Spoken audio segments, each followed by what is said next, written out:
Bom dia, irmãos. Tudo na paz? Muito bom estarmos juntos para adorar ao Senhor. No Salmo 46, versículo 1 diz que Deus é o nosso refúgio, é a nossa fortaleza, socorro bem presente no dia da angústia. Se você entrou angustiado, se você entrou aqui meio triste, meio abatido, com inquietações no seu coração, que esse momento agora na presença do Pai venha trazer consolo para você, que você se sinta revigorado, que você se sinta fortalecido pela presença de Jesus neste lugar, amém? Porque Ele está aqui para ministrar ao seu coração e também para ouvir os louvores do seu povo. Nós nos ajuntamos para louvar esse Deus dono do mundo, autor da criação, Rei dos reis, Senhor dos senhores, que merece ser entronizado. Por isso eu te convido a ficar de pé, para juntos adorarmos a esse Deus e declarar que Ele é vitorioso, grandioso, poderoso, vencedor, Deus eterno, Pai da eternidade, príncipe da paz, leão da tribo de Judá, aquele que venceu, aquele que derrotou a morte, aquele que vivo está, aquele que está sentado à direita do Deus Todo-Poderoso, merecedor de toda adoração. Ele é merecedor, por isso adoro com seus lábios, com o seu coração. Jesus, que o Senhor venha encher os nossos corações do teu óleo, da tua paz, que nós possamos esquecer de todas as coisas agora e pensar apenas em Ti, apenas em declarar quem o Senhor é, o Senhor maior que os problemas, maior que as tribulações, socorro bem presente no dia da angústia. Encha-nos, Espírito de Deus, aleluias.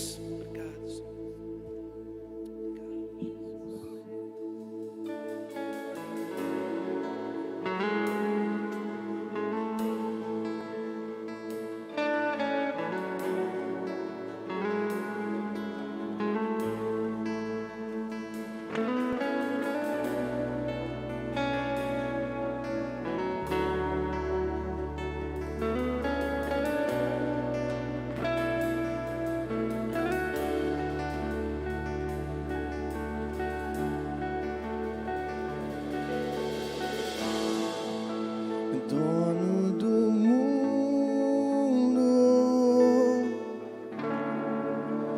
dono do meu coração, é soberano,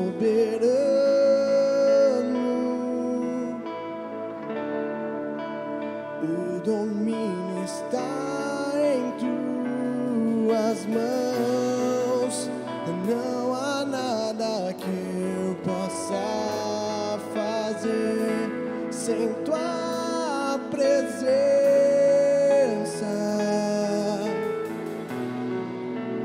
És a minha força, o meu refúgio, libertador,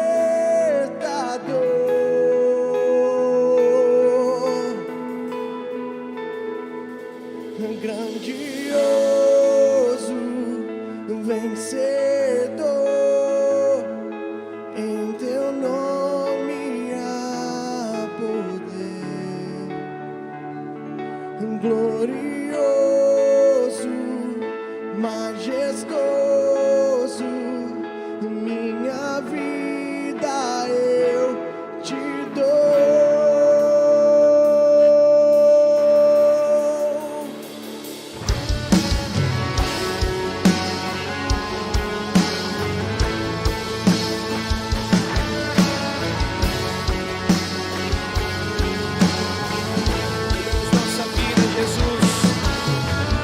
Queremos declarar a pleno pulmões que o Senhor é o nosso Rei, só Tu és merecedor.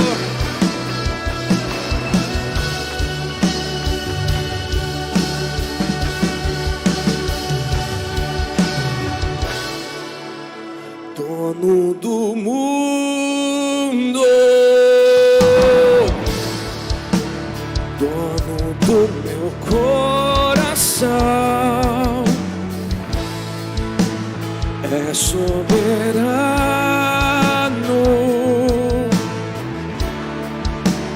o domínio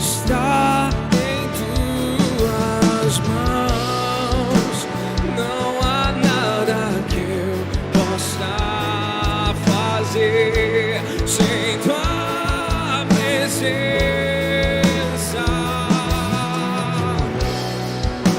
És a minha força, o meu refúgio,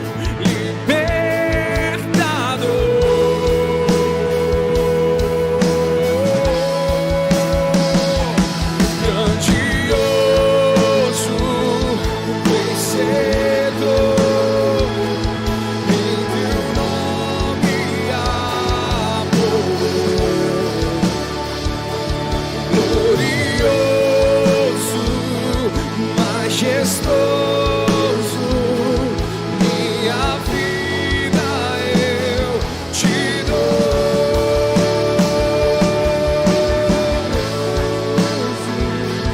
Vencedor em seu nome, vamos declarar que Ele é glorioso, glorioso, majestoso.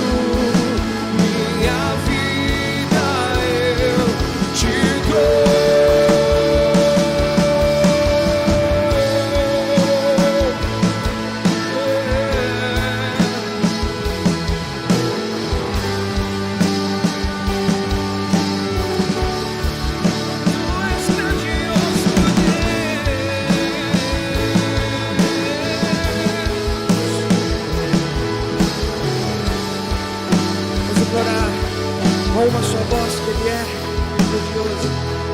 grandioso, vencedor, só nele.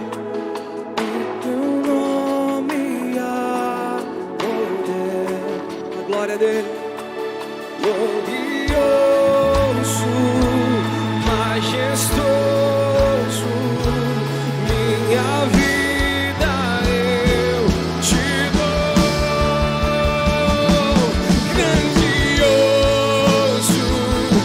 Vencedor, em teu nome há poder, glorioso, majestoso, minha vida eu te dou.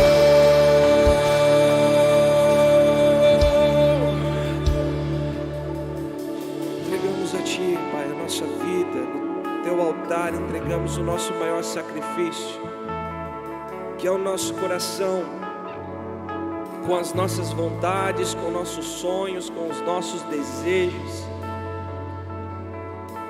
Nos ensine a renunciar, Pai.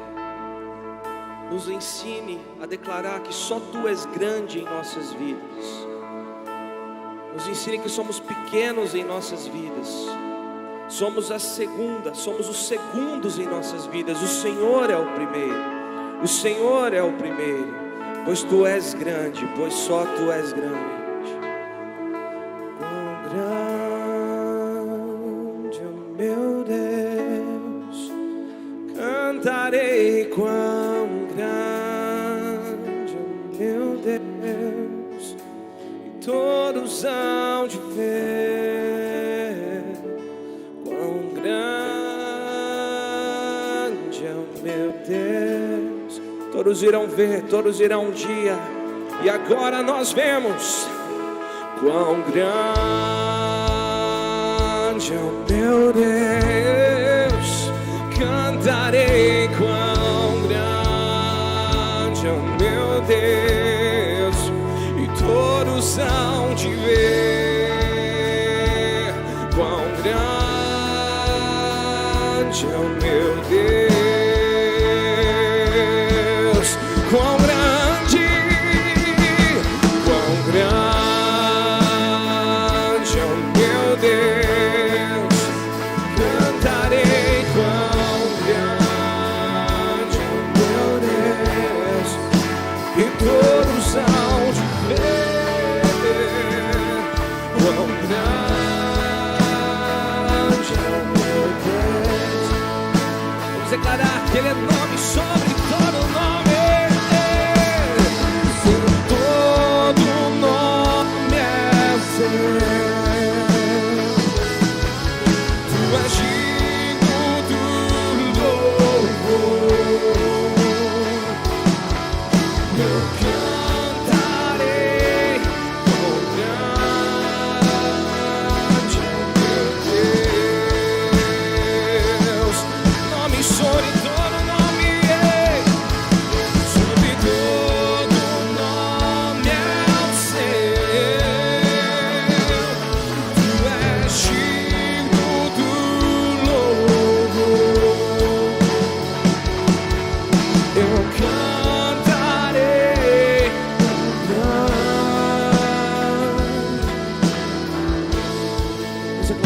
sua voz, um coral para o nosso Deus. Ele merece. Quão grande, meu Deus, cantarei. Aleluia.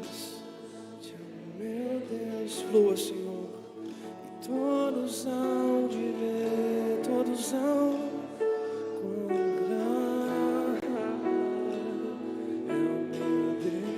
Vamos mais uma vez, mais forte para o nosso Deus. Vamos declarar quem Ele é nessa noite. Quão grande é o meu Deus, cantarei. Quão grande é o meu Deus, todos hão de ver. Quão grande é o meu Deus.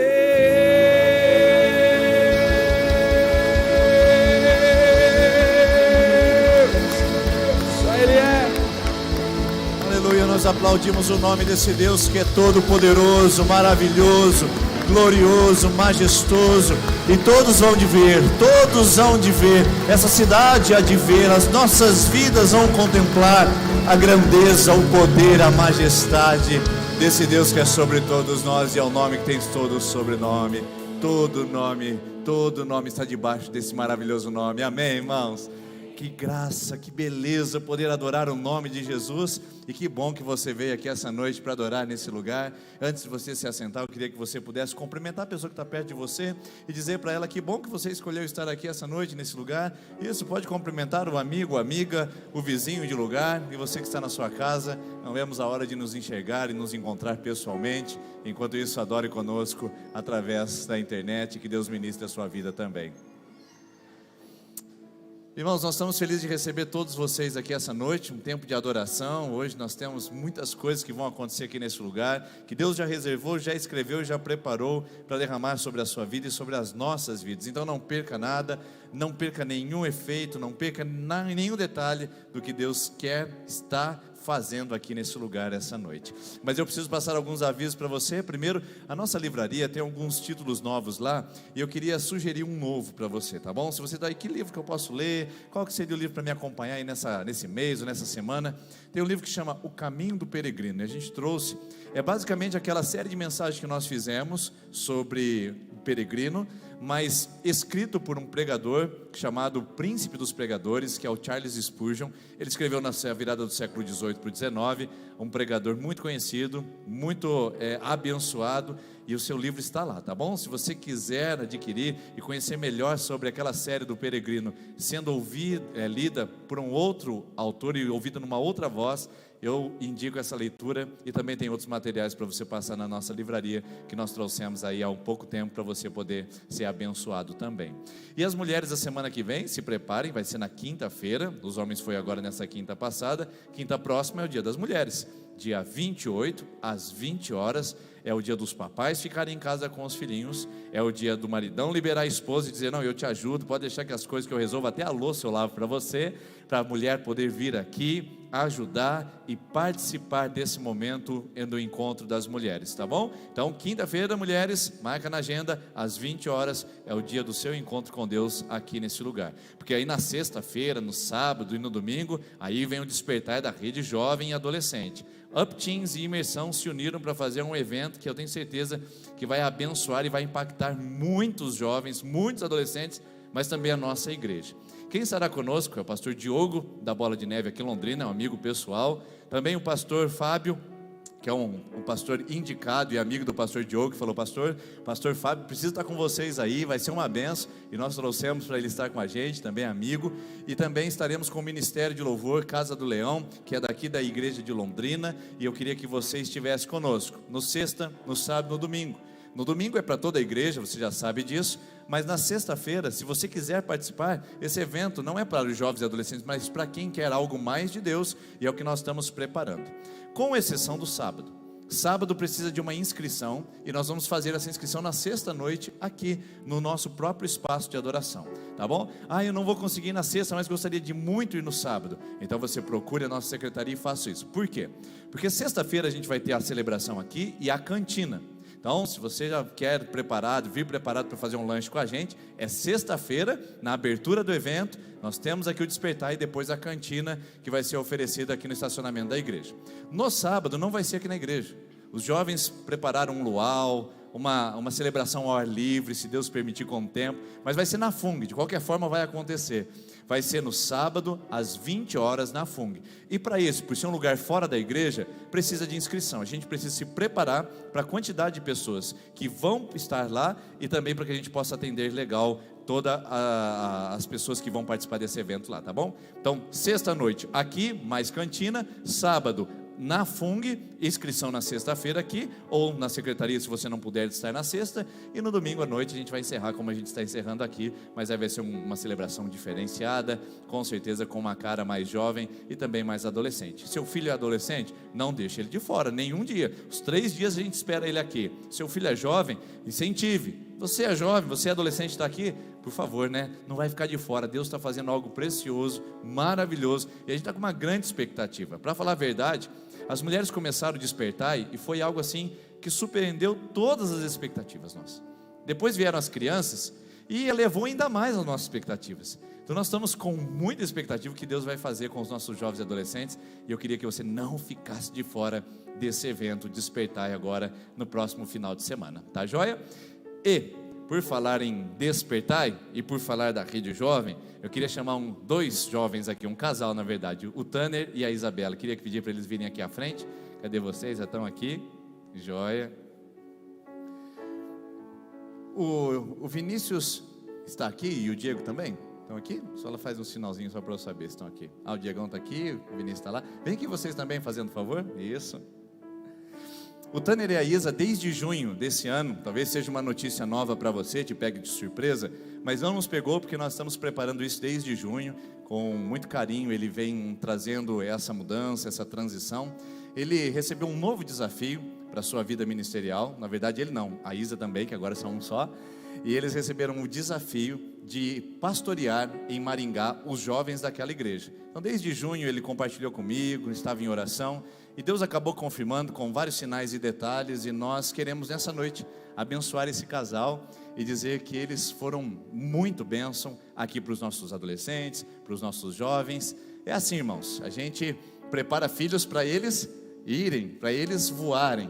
E eu tenho certeza que nós vamos ouvir e receber notícias maravilhosas do Tanner e da Isa, além das paredes da nossa igreja, da nossa comunidade local. Porque eu tenho certeza que se tem alguma coisa boa no pastor Denis, você vai ver isso dobrado, triplicado na vida do Tanner. Ele vai mais longe, porque esse é o objetivo nosso, é fazer com que as flechas vão mais longe de quem as lançou. Então eu vejo o Tanner e a Isa como uma flecha que eu conheci há 6 anos, que estava lá atrás daquela bateria ali, tocando, e de repente veio liderar os adolescentes, e de repente veio fazer o seminário, de repente veio agora receber essa bênção do casamento, formar família, e agora está indo para fazer a diferença em outros lugares. Então muito obrigado, tá bom? Por ter permitido a gente fazer parte da vida de vocês, por ter nos acolhido tão bem, porque a gente era estrangeiro aqui, vocês eram da casa, e agora nós estrangeiros estamos abençoando a ida de vocês, para que Deus abençoe e abra as portas. O Tanner é um menino de oração, consagrado, leal, um menino que eu tenho muito orgulho de saber que eu vou ouvir notícias boas e vou falar ali, ficar um pouquinho vaidoso, tá? Falar, eu tenho um pouquinho de participação nisso, porque a gente trabalhou junto, a gente cresceu junto aqui nesse lugar, e obrigado, tá bom? Deus abençoe vocês grandemente. Vocês têm as famílias de vocês aqui, mas tem uma família muito maior que com certeza ama muito vocês aqui. Obrigado, e que Deus abençoe muito e muito. Diego e o Vinícius são os líderes agora que ficarão responsáveis por essa área que o Tanner coordenava. O Diego mais na área jovem e o Vinícius mais na área teens. E eles fizeram esse processo, foi escolha também do Tanner, falando: pastor, tem alguém aqui que eu acho que a gente pode trabalhar junto, e a gente orou e Deus ministrou, e hoje está o Diego e o Vinícius aí, para poder fazer a diferença. Então graças a Deus, aqui dentro o Senhor já tem levantado e chamado pessoas para servir nesse lugar também. Bom, a gente quer dar um presente, lembra que eu falei que de manhã que tinha um presente? De manhã a gente não entregou, mas agora eu vou pedir para o Vinícius pegar ali, Vi, faz favor. Então um presente da igreja é isso, tá? Nós como conselho, o conselho da igreja, abençoa vocês aqui para dizer o nosso muito obrigado, e esperamos que a gente só escute notícias boas agora lá em Maringá.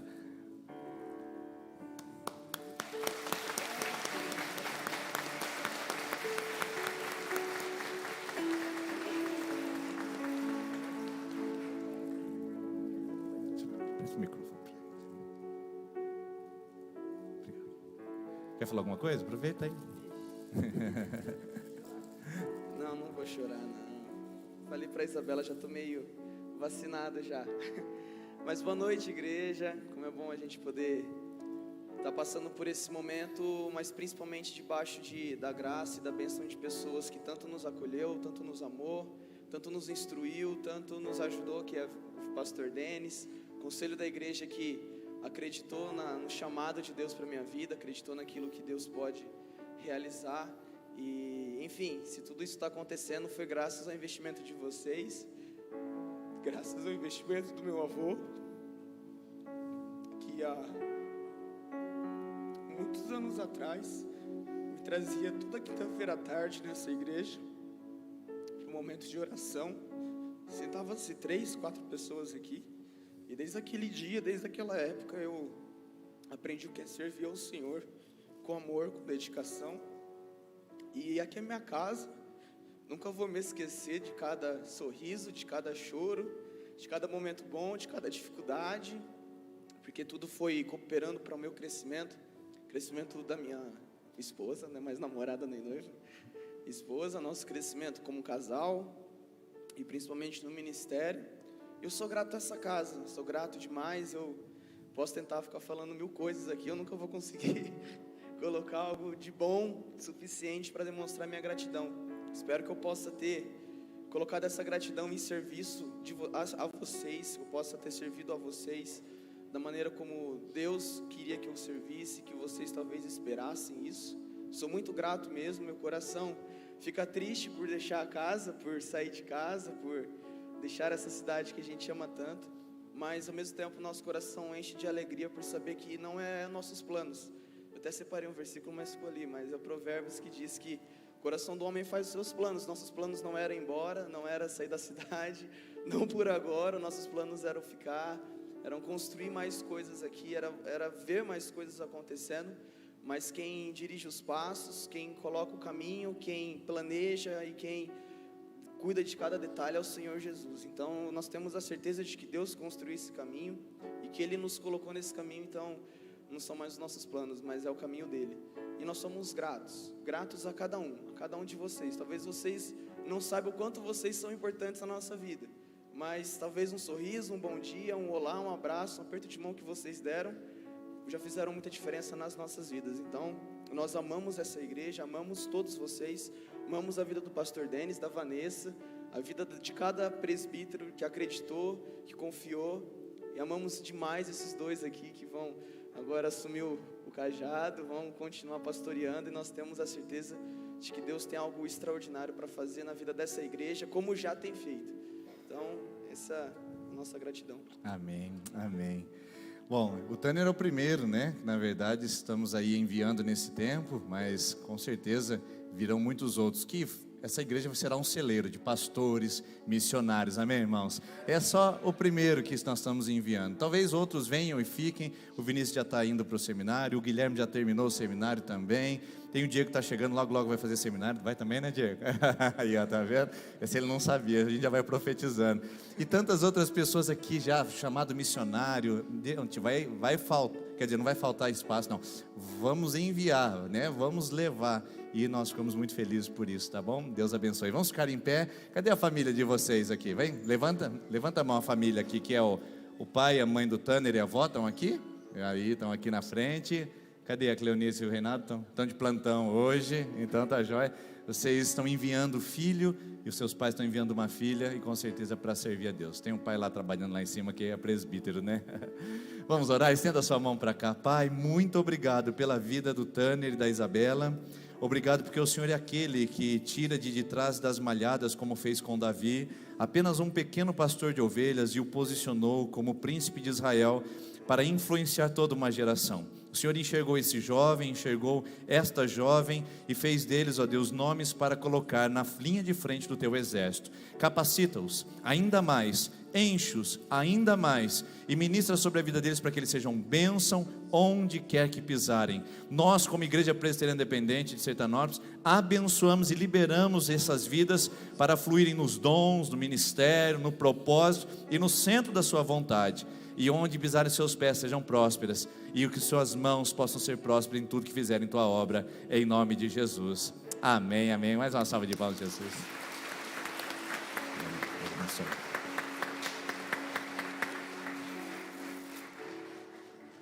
Obrigado, gente. Deus abençoe, viu? E graças a Deus por isso. O pastor Rodrigo, muitos de vocês já conhecem, viu pregando aqui. O conselho da igreja entendeu que com a saída do Tânia a gente precisava repor imediatamente o nosso quadro em virtude das atividades da igreja, do tipo de trabalho que estamos desempenhando.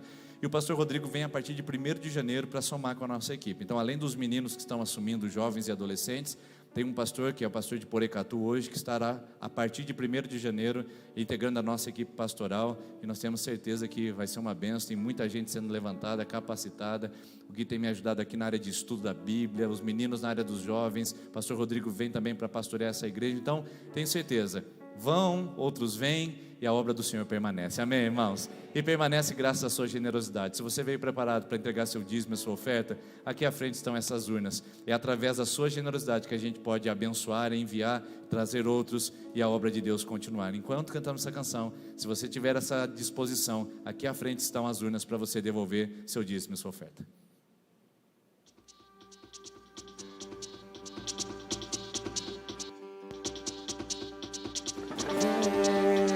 Palmas. Vamos festejar, juntos celebrar nosso Rei.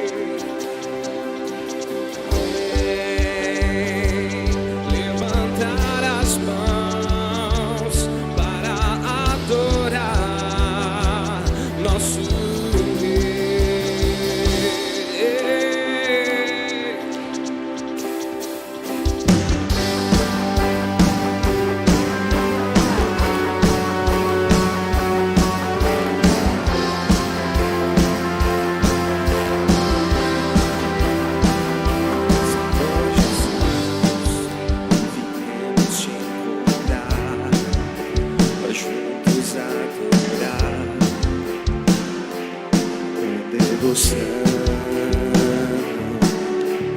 Tu mereces o louvor que soube hoje aqui.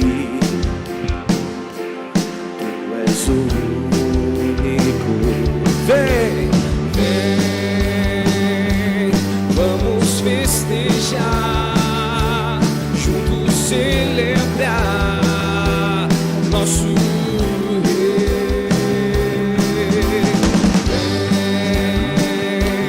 levantar as mãos para adorar nosso Rei. Senhor Jesus, viemos ofertar a gratidão que flui de nossas almas, e nós alçamos nossa voz, um brado de louvor que explode em nossos corações. Vem, vamos festejar, juntos celebrar nosso Rei. Vem, levantar as mãos para adorar nosso Rei. Vem, vamos festejar, juntos celebrar nosso Rei.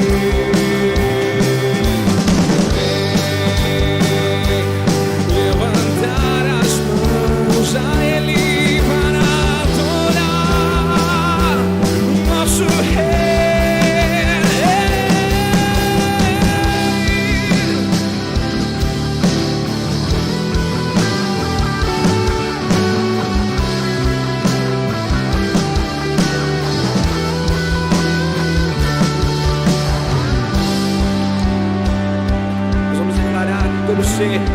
céu, louva o Senhor com todo o fôlego, todo o ar que nós respiramos. Louvamos esse Deus. Todo ser, terra e no céu, louve a Ti, louve a Ti. Todo ser, terra e no céu, louve a Ti, louve a Ti. E todo ser na terra e no céu, louve a Ti, louve a Ti. Todo ser na terra e no céu,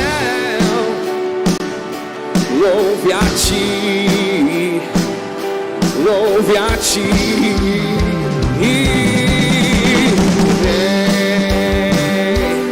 Vamos festejar, juntos celebrar o nosso Rei. Levantar as mãos para adorar ao nosso Rei. Vamos declarar bem, última vez. Vamos festejar, juntos celebrar ao nosso Rei.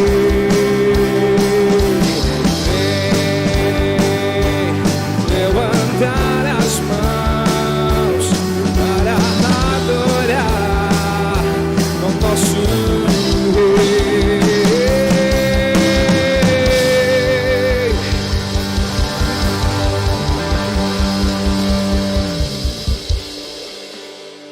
Obrigado, Deus, por nos dar tanta alegria, Pai, por encher o nosso coração com a Tua presença, por nos trazer aqui neste lugar, pois o Senhor nos escolheu antes da fundação do mundo. O Senhor nos escolheu antes de existirmos, ainda estávamos no ventre da nossa mãe. O Senhor nos escolheu, o Senhor nos preparou para este momento, Pai, um momento de adorarmos, de celebrarmos a Ti, Pai.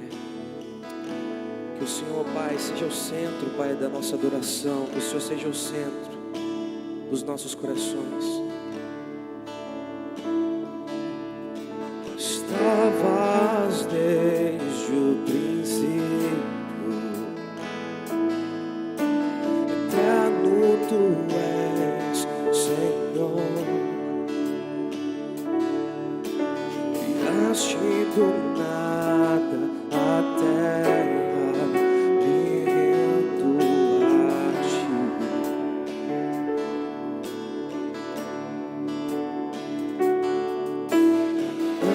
antes que eu pecasse,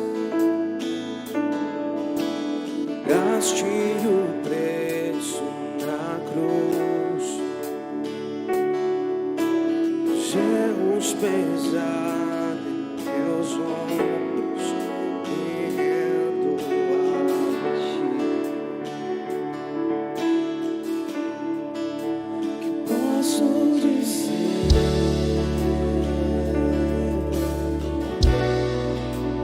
Posso fazer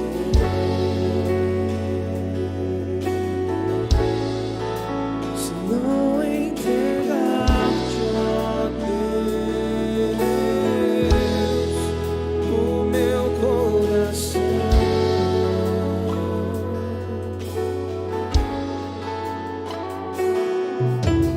Na salvação, caminho Teu Espírito.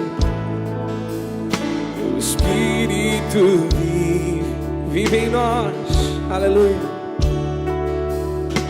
Declaro as Tuas promessas, me rendo a Ti. Que posso dizer?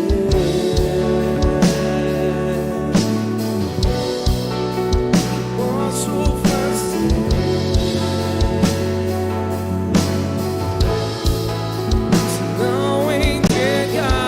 Ó Deus,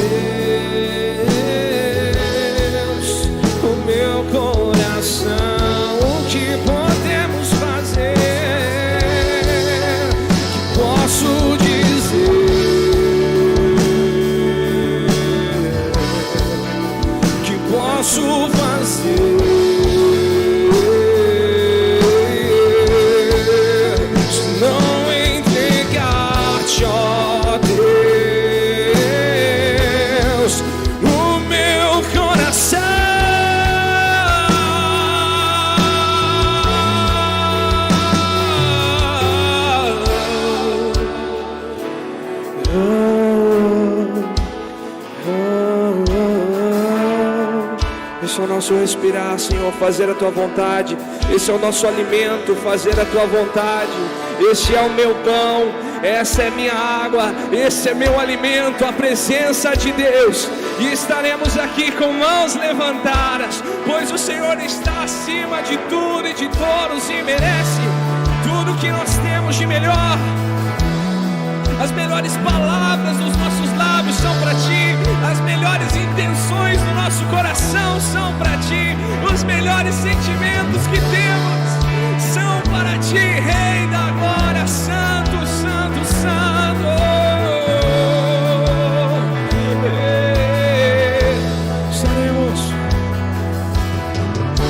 Estarei com mãos levantadas para Ti.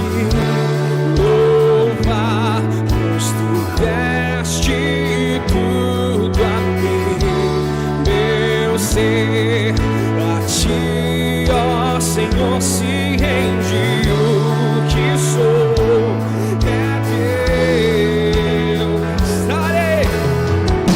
Estarei com mãos levantadas pra Ti, louvar, pois Tu deste tudo, a própria vida por mim.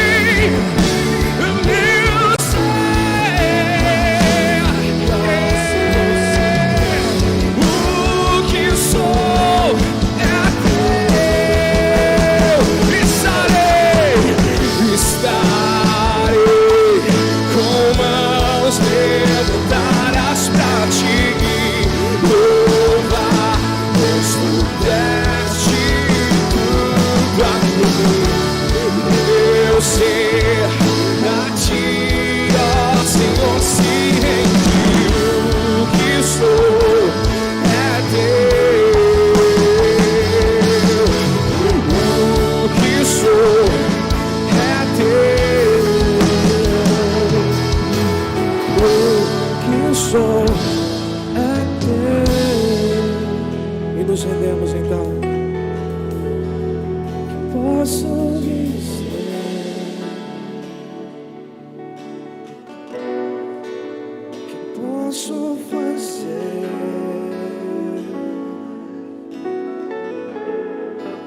se não entregar-te, ó Deus, o meu coração. O que fazer então? Posso dizer, mediante tão sacrifício, tão grande sacrifício, que posso fazer diante do Teu perdão e da Tua graça, se não entregar-te, ó Deus, o meu coração. Senhor, toque em cada coração nessa noite, corações abertos, Pai. Corações preparados para a Tua palavra, Pai. Desperta a Tua igreja hoje. Desperta a Tua igreja para ouvir a Sua palavra, para ouvir a Sua voz, para ter intimidade contigo, Pai, para priorizar a Tua presença, para sentir, para ouvir, para pensar, para desfrutar da Sua presença. Que o Senhor nos ajude, Pai. Que o Senhor venha trazendo perdão, cura, graça, misericórdia sobre cada um de nós, sobre cada um, Pai, que tem declarado: o que posso dizer, o que posso fazer, Pai. Eu só tenho o meu coração, então, Pai, aceita, toma, enche, Deus, enche com Teu Espírito, enche com a Tua presença, pois não temos nada além de Ti, não temos nada, não há nada em nós, não há nada. O Senhor é tudo em nós, por isso enche-nos, Pai. Ah, Deus, obrigado por preparar o nosso coração para a Tua palavra. Agora nos dê atenção, Pai, nos dê consciência, e que Teu Espírito venha, Senhor, concretizar esse culto de celebração através do ensino. É no nome de Jesus que nós oramos, agradecemos e aplaudimos ao Rei da Glória, ao Rei da glória, aleluia.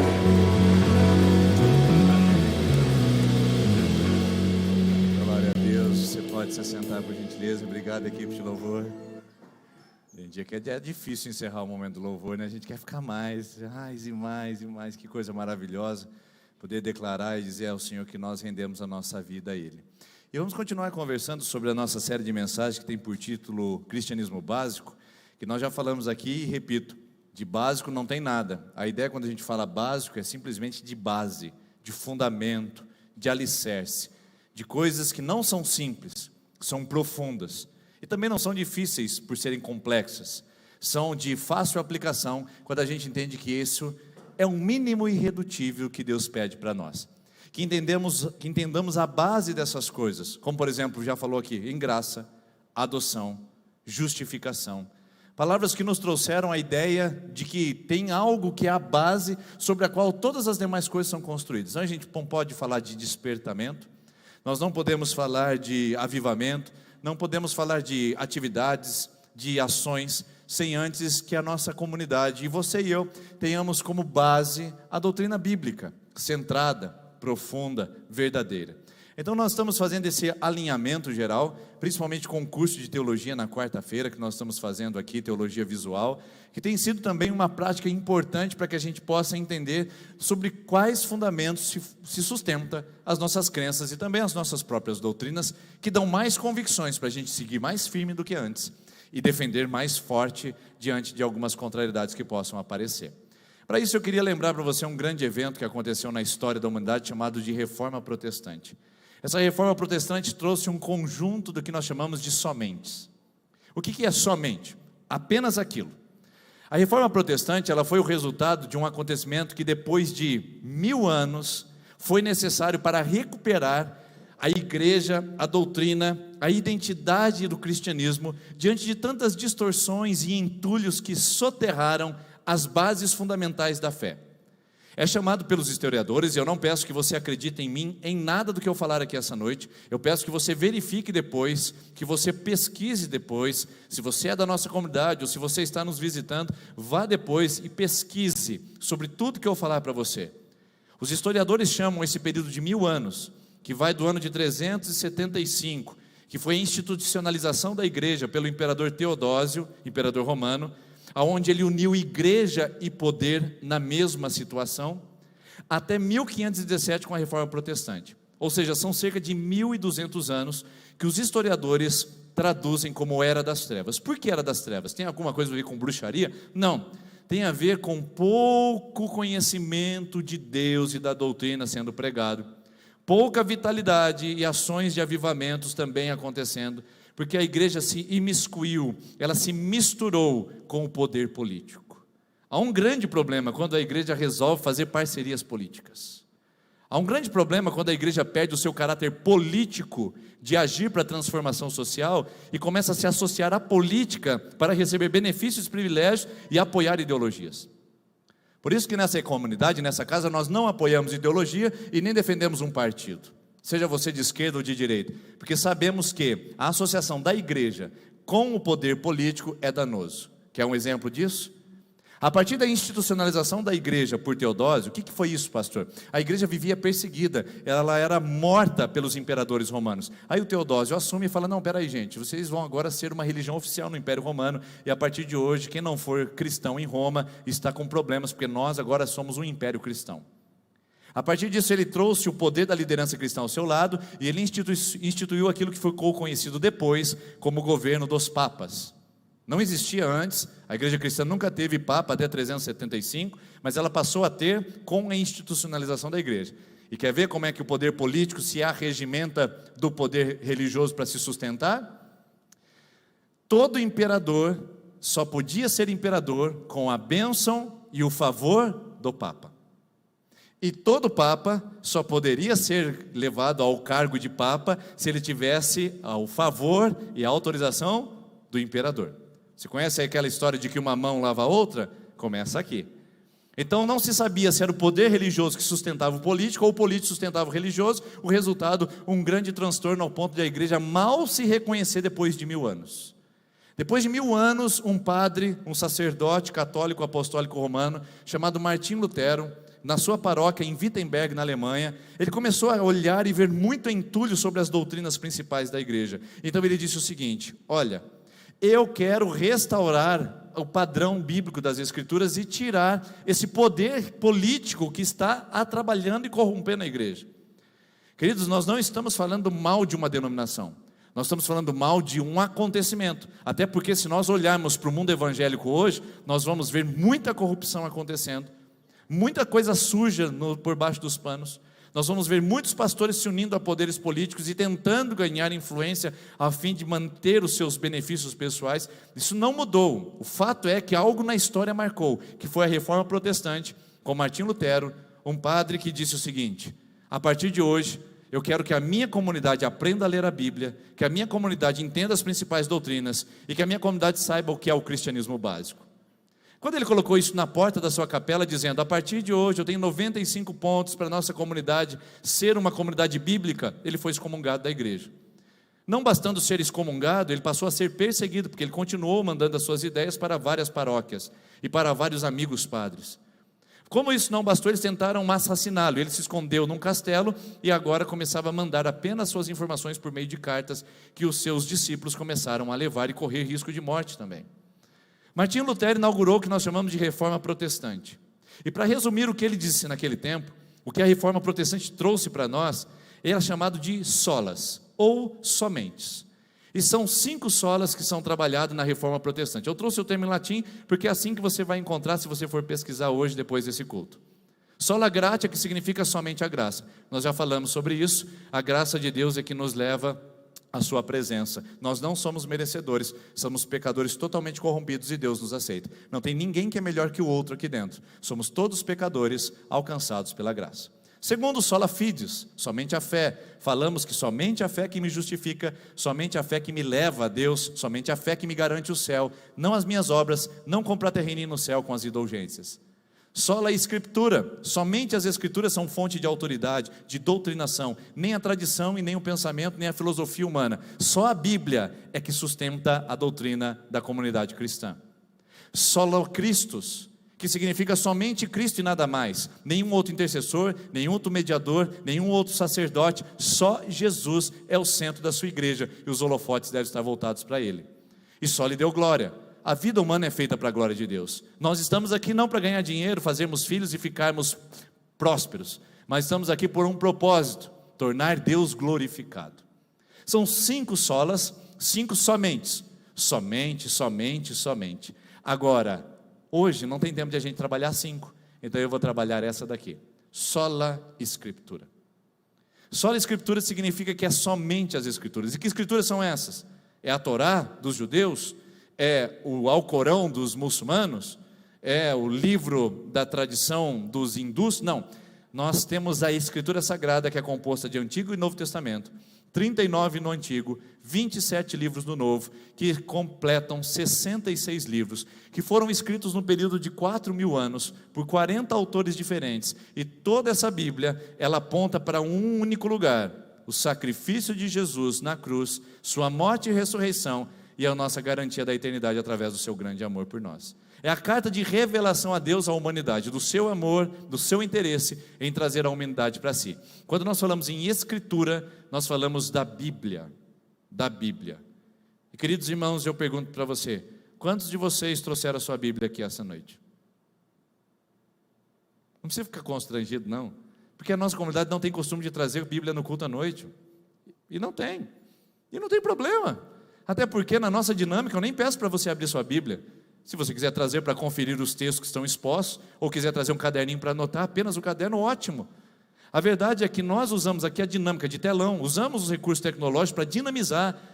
Eu posso colocar o telão aqui, você pode ler o texto comigo, eu posso aplicar, eu posso destacar, eu posso grifar, posso puxar palavras, e está tudo certo, não tem problema nenhum. Um dia um pastor veio pregar aqui na igreja, ele pediu: abra a sua Bíblia comigo. Os irmãos ficaram assim.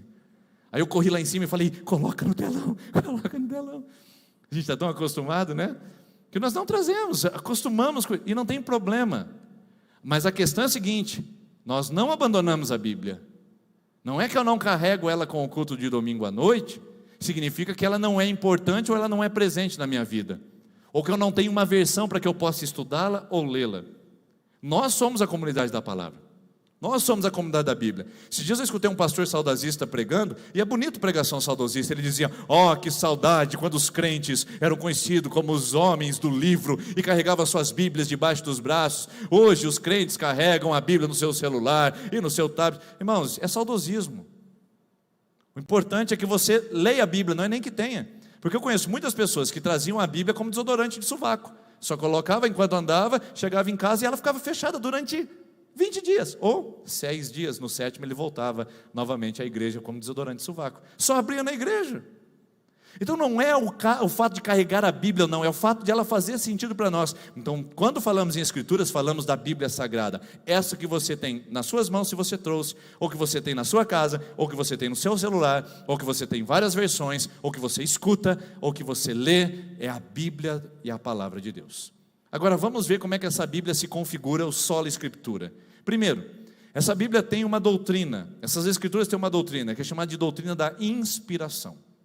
Queridos, a Bíblia ela foi inspirada por Deus, a sua palavra foi soprada por Deus para dentro do ser humano. Não é que Deus tenha inspirado homens, os homens ficaram inspirados e falaram: vamos escrever alguma coisa sobre Deus. Não, Deus soprou sobre eles a inspiração das Escrituras e eles registraram isso. Agora, inspiração é diferente de psicografia. Psicografia é uma doutrina pregada pelo kardecismo, que nós não acreditamos, que é quando uma pessoa consulta um médium, e ele então tomado de uma entidade, que nós acreditamos que não é uma entidade boa, uma entidade má, ele coloca a mão no seu rosto e começa, escrevendo, tomado e possuído por aquela identidade, psicografando uma mensagem do mundo dos mortos, entre aspas. Os autores bíblicos não são isso. Se eu falar, como é que João escreveu o Evangelho? João não escreveu o Evangelho desse jeito. Senhor, o que o senhor está falando aqui? Ele registrou os atos e os fatos. Como é que Lucas escreveu? Lucas falou assim: eu sou detalhista, eu sou médico. E o Lucas é muito detalhista. Inclusive, é até interessante que o João é o que tem a pior gramática e o Lucas é o que tem a melhor. O Lucas é médico, é formado, é letrado, ele tem a língua grega como a sua língua materna. Já o João tem a língua grega como a sua segunda língua, escrevia muito mal, a sua gramática é terrível. Os tradutores se esforçam para capturar todo o sentido ali e traduzir no português da melhor maneira possível. Para você ver que a inspiração das Escrituras não tira a individualidade do escritor. 40 participantes da Bíblia, 40 homens que foram inspirados por Deus para escrever as Escrituras, levando em conta suas particularidades. Eles não deixaram de ver o mundo como eles viam, eles só foram inspirados para registrar fatos importantes. Quer um exemplo? Moisés é atribuído a ele o livro de Gênesis, Êxodo, Levítico, Números e Deuteronômio. Moisés entendeu que ele deveria registrar o que o povo só contava oralmente. Moisés estava no Gênesis? Não, Moisés não estava no Gênesis. Moisés apareceu lá no livro de Êxodo. Mas como é que ele escreveu o Gênesis? Porque antes da história ser escrita, a história sempre foi contada. A história oral. Então a história era contada e um dia Moisés falou: eu vou registrar essa história. E ele escreveu o livro de Gênesis conforme os estudiosos bíblicos apresentam. Moisés foi inspirado por Deus para registrar os fatos do Gênesis. Agora, em muitos lugares da Bíblia você vai encontrar, por exemplo, a limitação dos homens daquele período em escrever esses fatos. Por exemplo, a cosmovisão do mundo ser redondo só vai aparecer em torno de 1500 a 1600 da nossa era. Foi lá, com vários estudos, que entenderam que a Terra era redonda, e hoje nem é redonda mais, é ovalada. Nós passamos muito tempo acreditando que a Terra era redonda, mas ela é oval. Ou seja, os autores bíblicos sabiam disso? Não sabiam, queridos. Qual que era a imagem que eles tinham da terra naquele período? Que a terra era uma plataforma e era posicionada debaixo de colunas, em cima de colunas, e as colunas sustentavam a terra. Por isso que dizia, lançou os seus fundamentos. Deus criou a terra e lançou os seus fundamentos. Como assim? Para os autores bíblicos, Deus sustentava o mundo com as colunas debaixo da terra. É um erro isso? É um erro de cosmovisão, mas não de teologia. Porque na concepção deles, Deus sustenta o mundo, e pronto. Mas a visão deles imaginava que as colunas que sustentavam o mundo. Outra questão, Deus abriu as comportas do céu e as comportas da terra. Estranho isso, né? A gente sabe que hoje tem o processo de evaporação, condensação e precipitação, que é o ciclo da chuva. Mas para os autores bíblicos, naquele período, há 3.000 anos atrás, 2000 anos atrás, para eles o céu abria comportas, a terra abria comportas. De onde vem a água dos rios? É da comporta debaixo da terra. Da onde vem a água do céu? Da comporta de cima do céu. Era simples entender o mundo assim. Verdadeiro? Claro que não, mas era dentro da sua limitação. Eles eram inspirados para dizer: Deus governa o clima. Mudou alguma coisa? Mudou alguma coisa em relação a Deus? No sentido de a terra ser redonda e ele não sustentar a terra? Não, ele continua sustentando, seja com colunas, seja a terra redonda. Ele mudou Deus? Não, ele que conduz o clima e as estações, seja com comportas abertas, ou seja com o estudo do ciclo da chuva. Quer ver um mais interessante ainda? Como leva em conta a ideia da inspiração, como levando em conta a condição dos seus autores bíblicos? Josué orou. Você conhece aquela famosa história? O que diz lá? Josué orou, e o que aconteceu? Alguém me lembra aqui que agora deu um branco em mim. O sol parou. O sol parou. Agora eu pergunto para você, você que estudou ciências esses dias, você que gosta de assistir Netflix, algum documentário sobre o universo, o sol parou quando Josué mandou parar ou não?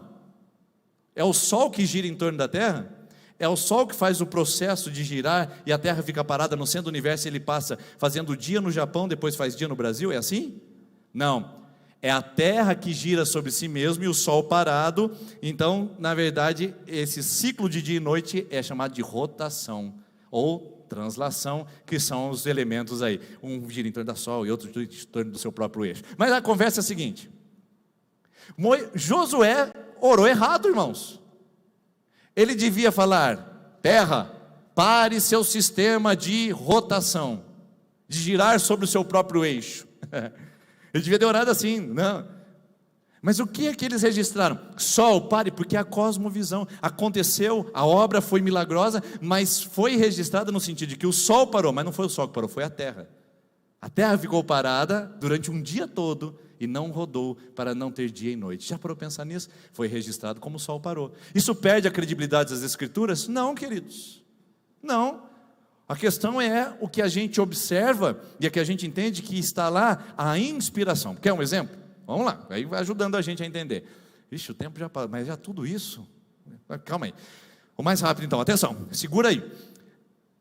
Num evangelho, dizem que havia 2 cegos na beira do caminho. No outro evangelho, diz que havia um cego e o nome dele era Bartimeu.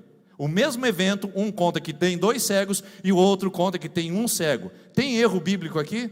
A Bíblia é inerrante, a Bíblia não falha. O que tem aqui? Tem a percepção do autor. Um evangelista narra mais de longe os fatos. Talvez ele não se aproximou, talvez ele não percebeu o que aconteceu ali. E ele disse: tinham 2 cegos, e talvez tinham mesmo. E 2 cegos, ele disse, foram curados por Jesus. O outro evangelista participou mais próximo, inclusive sabia o nome do cego, falou que o cego chamava Bartimeu.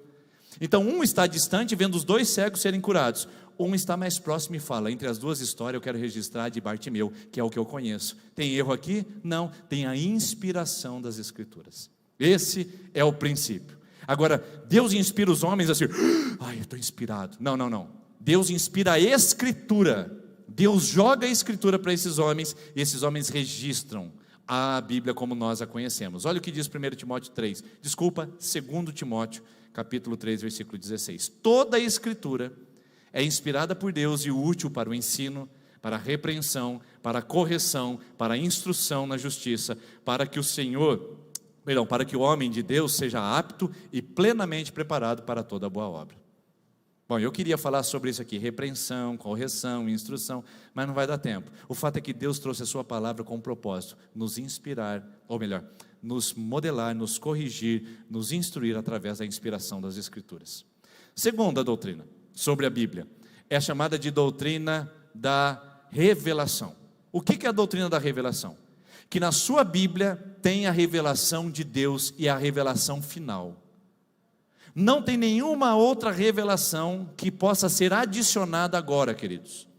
Tudo que Deus queria revelar, Ele já revelou nos 66 livros da Bíblia. Então cuidado com esse negócio: eu tive uma revelação de Deus, de que agora os anjos também têm anja mulher. Peraí, você teve uma revelação, tem que colocar isso na Bíblia então, se agora tem anja. Porque perguntaram para Jesus, Jesus falou: não, são como os anjos no céu, ou seja, anjos não têm sexo, não são masculino ou feminino. Peraí, você quer colocar uma revelação?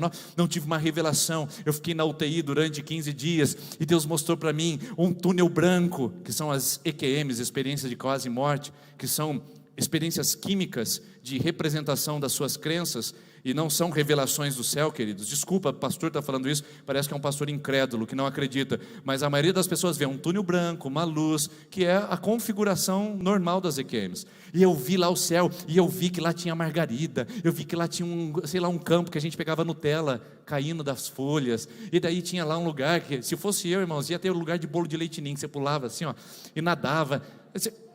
Você quer ter revelação do céu? Um dia eu li um livro que chama, de Mary Baxter, não recomendo a leitura, eu li um livro que chamava Divina Revelação do Céu, e ela contava tudo como era o céu lá, e não conforme a Bíblia mostrava. Por que a Bíblia não contou mais sobre o céu? Porque ele é um mistério. Só que o problema é que essa mulher vendeu tanta cópia desse livro, que ela teve uma outra revelação, e ela escreveu o segundo volume, a Divina Revelação do Inferno. E agora tinha 2 revelações que não estavam na Bíblia, que estavam sendo pregadas em muitas igrejas. Irmãos, nós não acreditamos em nenhuma outra revelação que não seja pelas Escrituras Sagradas. Não há outra revelação, é só a Bíblia, tem tudo nela. Nós não podemos acreditar em alguém, em um profeta que trouxe algo contrário à sua palavra, a palavra de Deus. Porque o espírito do profeta está sujeito ao próprio profeta, ou seja, tem que ser de acordo com as Escrituras. Por isso que a Bíblia fala, julguem as profecias. Eu não sou contra o dom de revelação, o dom da profecia, sabemos que isso é bíblico, mas cuidado com revelação doutrinária, hein? Cuidado com a revelação. Vocês assistiram há um tempo atrás, um camarada que passou até no Fantástico, e isso aconteceu mais muito tempo, uns 15 anos, se eu não me engano. Ele criou uma doutrina na igreja dele de que ele precisava ter relações com as mulheres da igreja. E aí, está no Fantástico, tá bom? Só você pesquisar lá, você vai encontrar. Um camarada foi entrevistar ele. Ele falou, de onde veio isso? Não, eu estava orando um dia e o Senhor me mostrou na sua palavra de que eu poderia adulterar com uma outra pessoa dentro da igreja. E ele criou uma comunidade em si, tinha uns pouquinhos membros lá, mas nessa situação. Então, para os ouvidos das crianças. Não vou mais longe que isso não. A verdade é que o entrevistador perguntou, mas onde isso está na Bíblia? Onde o senhor teve essa revelação? E era uma pessoa semi-analfabeta. Ela pegou a Bíblia e disse assim, está aqui em Oséias, que diz, toma a mulher do seu amigo e adultera com ela. Adultera com ela. Aí o repórter falou, posso ler? Isso está lá registrado. Ele pegou. Toma a mulher do seu amigo e adúltera. Não é adultera com ela, não é um imperativo, não é uma ordem. É a mulher que é adulta, não quer para você adulterar com ela. Meu Deus do céu, uma doutrina em cima de uma falta de leitura, e que virou uma revelação. Deus me revelou na sua palavra. Irmãos, nós não acreditamos nisso. Nós acreditamos que tudo que Deus revelou já está registrado nas Escrituras, e não tem revelação nova surgindo aí não, viu? Ai, a última moda do Evangelho. Não tem revelação nova. João 5,39, Jesus disse, cuidem de estudar as Escrituras, porque julgam ter nela a vida eterna, e são elas que testificam de mim, são elas que refletem e revelam quem eu sou. A Bíblia é fonte de revelação, e não nosso achismo, e nem nosso modismo evangélico. Terceiro, iluminação. Essa aqui é legal. Iluminação porque a Bíblia é a única fonte de iluminação para nós. Pelo Espírito Santo, Deus traz a sua palavra. Irmãos, não tem como Deus lembrar o que você não estudou. Não tem como Deus lembrar o que você não leu, o que você não ouviu, o que você não praticou. E aí a gente tem uma geração de pessoas que são analfabetas da Bíblia, esperando que Deus fale com elas. Aí vai sair revelamento, irmãos. Vai sair profetada. Porque não lê a Bíblia, não estuda e quer que Deus fala através da sua palavra. Ele nos ilumina. Ele nos orienta. Olha só o texto de Hebreus capítulo 4, versículo de número 12, o que ele diz? Porque a palavra de Deus é viva e eficaz e é mais cortante, por isso que ela tem nome de espada, mais cortante do que qualquer espada de 2 gumes, e penetra até a divisão de alma e espírito, de juntas e medulas, e é apta para discernir os pensamentos e as intenções do coração. Olha o que a Bíblia faz com a gente, pá! Não sou eu quem lê a Bíblia, é a Bíblia que me lê. Por isso que o salmista no Salmo 119, versículo 105, ele diz, lâmpada para os meus pés é a sua palavra, e luz para o meu caminho. Isso aqui é iluminação para nós.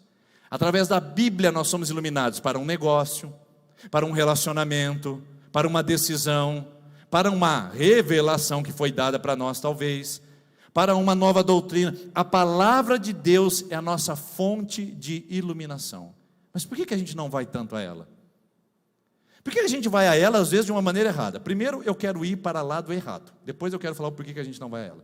Primeiro, a gente vai à Bíblia como se ela fosse um livro por si só sagrado. Aí a gente está aqui escrito, Bíblia Sagrada.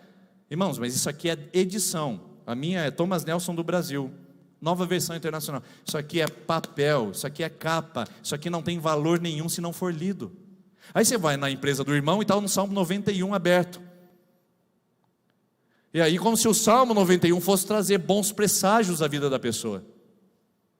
Não, irmão, o Salmo 91 aberto não faz absolutamente nada. É melhor você abrir a Folha de Londrina na primeira página e deixar lá em cima. É o mesmo efeito. A Bíblia só tem poder se ela entrar na nossa vida, se a gente ler, se a gente estudar, se ela fizer parte do nosso dia a dia, se ela fizer parte da nossa meditação. A palavra de Deus diz, medita nessas coisas de dia e de noite, disse a Josué. É através da palavra que a gente aprende, não é através desse sistema meio esotérico, místico, simpatia evangélica de abrir no Salmo 91. Um dia, irmãos, eu estava no meio de um momento de exorcismo. Você sabe o que essa palavra significa? Para quem não sabe, é um momento onde a gente está orando por alguém que está possesso de uma entidade maligna. E orando lá para aquela pessoa, e chegou um irmão com a Bíblia. Ele chegou com a Bíblia, dá licença, dá licença, dá licença. Colocava a Bíblia na cabeça da irmã e fazia assim, ó. Sai! Sai! Falava, rapaz, virou aspirador agora a Bíblia, né? Vai chupar o demônio. O que é isso? Como se isso aqui fosse uma coisa, aí o demônio não pode ver a Bíblia. Não, ele pode ver a Bíblia, pode até entrar na igreja, ele só não pode entrar no coração do crente. Por isso que eu falo, como é que a gente lê a Bíblia? Tem outros que leem a Bíblia, é o seguinte, uns têm a relação mística com a Bíblia. A Bíblia é sagrada, abre no Salmo 91, no trabalho, na empresa, em casa, e acha que vai fazer alguma diferença. Não faz, ela não ilumina aberta, ela ilumina lida. O outro lê a Bíblia assim, Senhor fala comigo, ô Senhor, e abre. Não entendi, Senhor. Fala comigo, Senhor. Eu não estou conseguindo entender. Meu Deus, irmãos, isso é cômico, mas olha, é muito comum. Eu tenho que tomar uma decisão hoje, Senhor, fala comigo. Fala comigo, Senhor, eu preciso tomar aquela decisão, Senhor, tem que falar comigo aqui. E abre. Cuidado, hein? Tem uma pessoa que um dia fez esse negócio de, eu vou ler a Bíblia e Senhor, fala comigo, e abriu. Saiu Judas e foi se enforcar. O cara estava com um problemão grande e piorou, né? Falou, não, isso não é de Deus, não, misericórdia, Senhor, fala comigo do jeito certo. Aí ele abriu em Lucas, na parábola do bom samaritano, e diz, vai tu e faz o mesmo. Não, meu Deus do céu. Não dá para ler a Bíblia assim, irmãos. A Bíblia é um instrumento de Deus para nos instruir. Como é que a gente lê um livro? Aprendendo dele, lendo começo, meio e fim. Há um processo nas Escrituras. Leia um capítulo por dia, e você não vai ser analfabeto da Bíblia. Mas é muito difícil, mas leia.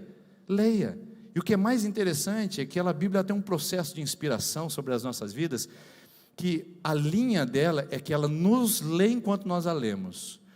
Agora, esse é o motivo errado pelo qual a gente usa a Bíblia. Ou ela é mística, ou ela é um livro para ser consultado, como se fosse um horóscopo. O segundo problema é que a gente não tem o costume de ler a Bíblia porque a gente acha que não pode ler.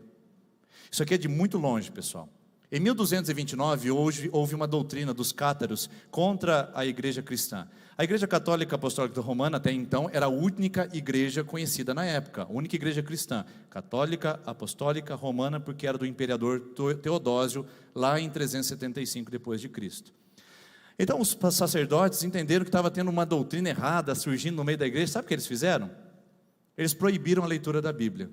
E disseram, a partir de hoje, nenhum leigo, sabe o que é leigo? É quem não é sacerdote. Nenhum leigo, o clérigo é o sacerdote, nenhum leigo pode ler a Bíblia. E de 1229, no concílio de Toulouse, na França, para cá, a Bíblia foi proibida pelas autoridades, papas, bispos, cardeais, de ser lida pelos seus próprios membros. Isso foi repensado depois, há pouco tempo atrás, e a Bíblia voltou à mão do povo, mas o povo já desaprendeu a ler a Bíblia. E eu fico triste porque a gente tem essa cultura na vida evangélica. A reforma protestante surgiu dizendo só a Escritura, leia só a Bíblia. E sabe o que a gente está fazendo? A gente está pior do que os antepassados, porque eles não tinham traduções, eles não tinham versões e eram impedidos de ler a Bíblia. Nós temos versões, podemos ler e não lemos. Que desculpa nós vamos ter lá no céu por não ter lido a palavra de Deus, se é que lá chegarmos. Por isso, a palavra de Deus, ela deve ser lida. Não é o pastor que lê, não é o pastor que interpreta. Você pode ler a Bíblia. Pode não, desculpa, essa palavra é muito forte. Você deve ler a Bíblia. É a sua responsabilidade, ler a Bíblia. Outra doutrina, e aí eu já estou encerrando, a autoridade. Essa aqui também é muito boa. É muito boa porque assim, a Bíblia é a nossa fonte de regra, de fé e de prática. Tudo que nós cremos está na Bíblia, e tudo que nós praticamos, ou deveríamos praticar, está na Bíblia. Nós não temos outra fonte. Vocês entenderam, irmãos? Nós não temos outra fonte de ensino que nos diga o que nós devemos fazer em nossa vida. É só a Bíblia. Por exemplo, eu chego aqui e falo assim: irmãos, é o seguinte, tive uma revelação, e é uma tradição já entre muitos pastores no Brasil, de que vocês entreguem as primícias para o pastor. Muitos pastores aplicam essa prática em muitas igrejas evangélicas. Se você for em alguma igreja evangélica dessa, se mudar da nossa cidade, desmascare esse charlatão. O que é a primícia? Você dá 10% para a igreja, mas você tira uma parte para dar para o seu pastor. É como se você estivesse ali trazendo um recurso a mais para ele. Isso não existe, irmãos. Isso é uma adaptação, isso é uma heresia para favorecer uma classe de igreja. Então, suponhamos que eu chegue aqui e fale assim: irmãos, honre o seu pastor, dê primícias para eles. Olha lá, não vai cortar esse vídeo, vai aparecer só essa parte, a pessoa: irmãos, honre o seu pastor, dê a primícia para ele. Não é isso não. Mas se eu digo um negócio desse aqui, você vai falar assim: em que autoridade você fala isso, pastor? Eu não consigo dizer, sabe por quê? Porque a Bíblia não fala para dar primícia para pastor. Então, é uma questão muito interessante o fato de a gente olhar para a Bíblia e ver ela como tradição, ou melhor, como autoridade, não como tradição. Esse é o problema, irmãos, de religiosos que são apegados à tradição. Tá? Posso falar dos evangélicos primeiro, depois eu vou para outras denominações religiosas. Primeiro, Deus só habita quando canta hino. Eu já ouvi isso. Quando canta esses corinhos da igreja, Deus não move, Deus não ministra, isso é coisa do homem. Mas Deus age quando está cantando hino. Quando surgiu esse negócio aqui, irmãos, chamado guitarra na igreja, eu não sou dessa época. Quando eu entrei na igreja já tinha bateria, guitarra, era uma festa. Mas quando surgiu isso na igreja evangélica, o pessoal chamou isso aqui de instrumento do demo. Porque Deus não abençoava, Ele só abençoava instrumentos de cordas. Ou um violão, ou um acordeão, não é acordeão, é órgão. É só aqueles instrumentos, tido como santos. Onde está isso na Bíblia, meus irmãos? É tradição. Quer um outro exemplo? Pessoas que pegam imagens de escultura, colocam sobre seus ombros e fazem procissão na rua com elas. A Bíblia fala em Isaías capítulo número 44, que maldito é aquele que faz procissão com imagens de escultura sobre seus ombros. Está na Bíblia. Maldito aquele que confecciona imagem de escultura, um dos 10 mandamentos. E por que muitas pessoas ainda se dobram diante de imagens de esculturas, fazem procissão com ela? Por quê? Por quê? Está na Bíblia deles também. É por causa da tradição. Não importa o que a Bíblia diz, importa o que a tradição diz. Se a tradição diz para fazer assim. Então eu não quero ofender nenhuma outra tipo de denominação. Eu quero fazer um gancho para saber que em 1545, depois que o Lutero falou somente a Escritura, sabe o que os papas fizeram naquele período? Eles se reuniram, se juntaram e disseram, no Concílio de Trento, estou dizendo, não acredite em mim, pesquise. No Concílio de Trento, eles tiveram uma bula papal, uma carta papal, dizendo assim, em 1545, alguns anos depois da Reforma Protestante: a tradição é superior às Escrituras. Então, ou seja, quando a tradição bater com as Escrituras, ok. Quando as Escrituras bater com a tradição, ok. Quando a tradição não bater com as Escrituras, quem está errado é a Bíblia e não a tradição. É até hoje assim, irmãos. Por isso que é difícil você ganhar alguém para Jesus para explicar para ela o que está na Bíblia, porque ela acredita na tradição. E para ela a tradição é melhor que a Bíblia. E olha que equívoco, olha que loucura isso. Se a Bíblia é o instrumento de Deus para nós nortearmos as nossas ações, atitudes e doutrina, como é que eu vou acreditar numa tradição, irmãos? Por exemplo, a nossa igreja batiza por aspersão, com água só, jogando sobre a cabeça. É a mesma coisa eu chegar e falar assim, não, Deus não aceita batismo por embaixo da água, Deus não aceita ninguém que mergulha na piscina, Deus não aceita, porque isso não é batismo. Por quê, pastor? Porque porque a nossa tradição diz que é por aspersão. A nossa tradição diz que é por aspersão, mas quem diz que não pode ser por imersão? Vocês estão entendendo a seriedade desse assunto? Então na Bíblia não fala se é com pouca água ou com muita água, fala que é com água. Nós presbiterianos fazemos com pouca água, os batistas fazem com muita água, e está tudo certo. O que eu não posso dizer é que a tradição minha é melhor do que o que está escrito na Bíblia. Isso é loucura, irmãos. E cuidado, tem muita gente evangélica tradicional que está ofendendo a Bíblia, mas apegada à tradição. Essa é a diferença entre tradição e tradicionalismo. Bom, esse aí fica para outra história. Último.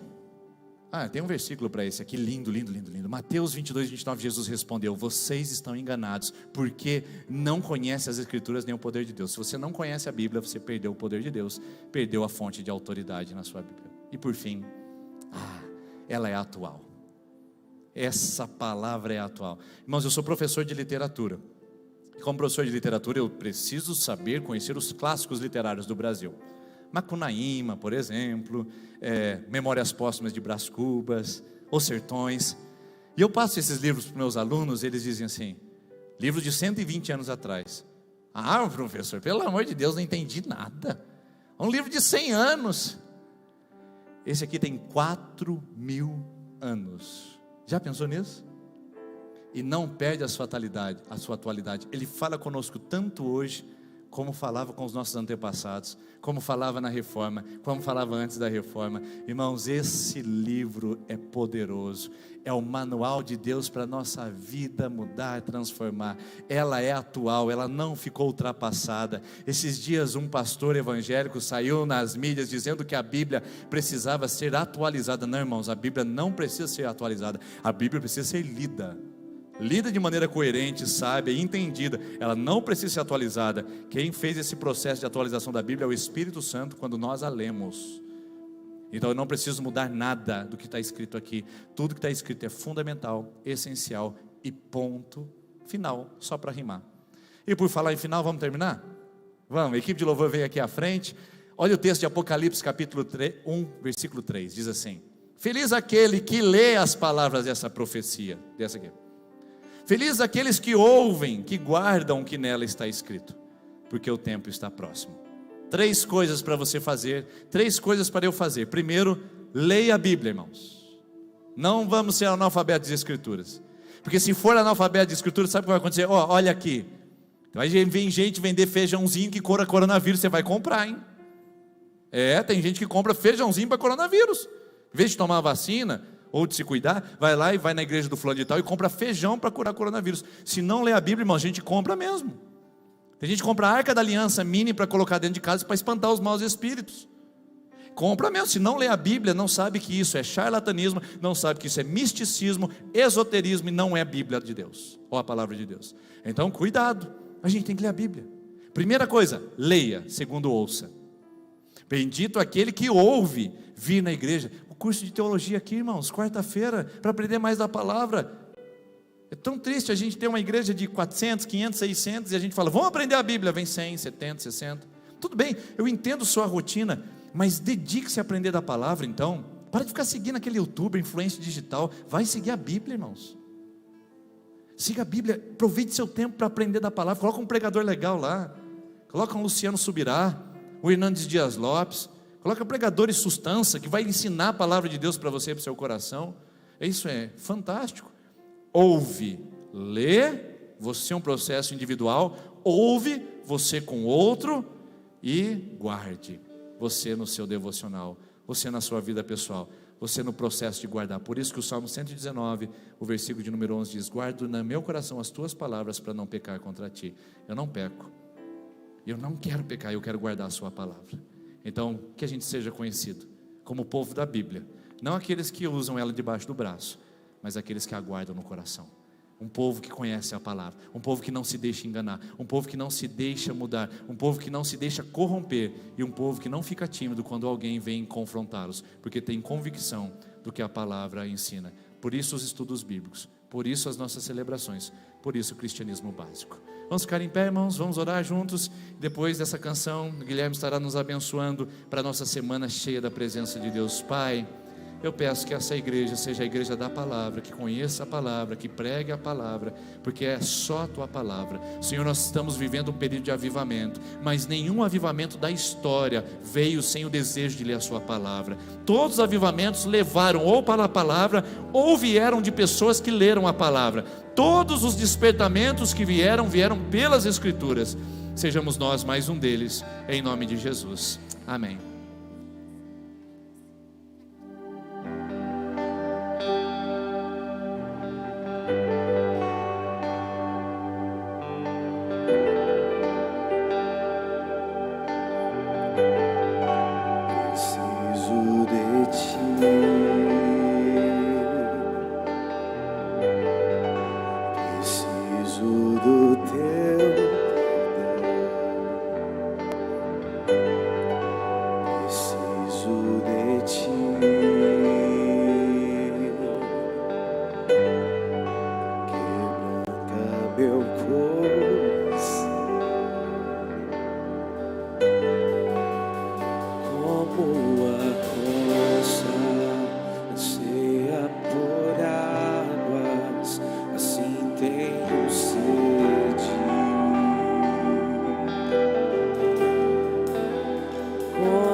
Preciso de ti,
Senhor. Distante de ti, Senhor, não posso viver. Não vale a pena existir. Escuta o meu clamor, mas que o ar que eu respiro, preciso de ti.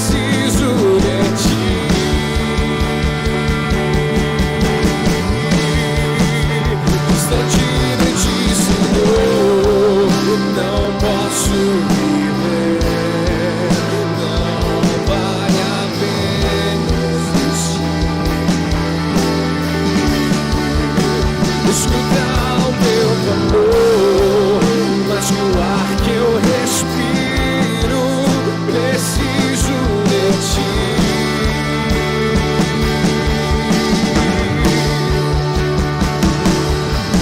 E as lutas vêm tentando me afastar de ti.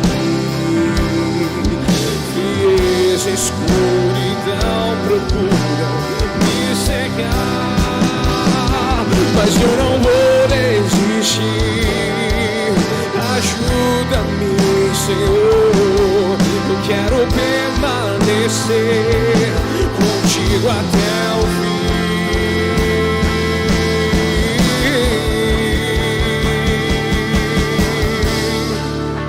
Distante de ti, Senhor, posso viver, não vale a pena existir.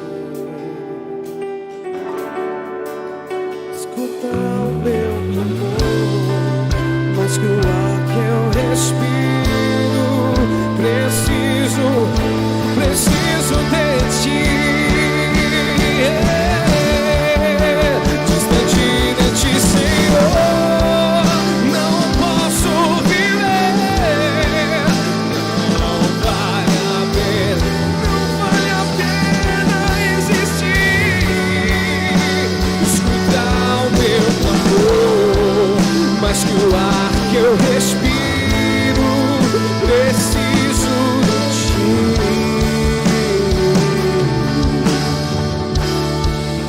Preciso de ti.